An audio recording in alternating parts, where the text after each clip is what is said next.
J'ai trouvé une technique car j'étais un hacker d'exception. J'étais allé chez un pote et j'avais gravé sur un CD un truc qui permettait de trouver le mot de passe de ton ordi. Un jour, je mets le CD dans mon PC comme ça, je lance le logiciel de hacking, j'attends qu'il fasse effet et il me donne le mot de passe de mon PC. Guitare.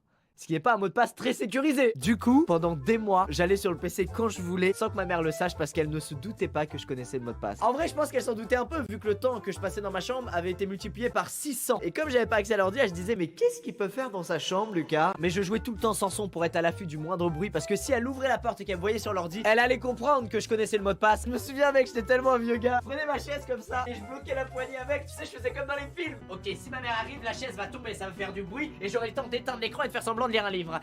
Rassurez-vous, j'ai jamais eu besoin d'en arriver là, j'étais malin, mais pas aussi malin que ma mère. Quelques années plus tard, ma mère réfléchit à un nouveau processus lui permettant de contrôler mon temps passé sur les écrans. Lorsqu'elle a une idée de génie,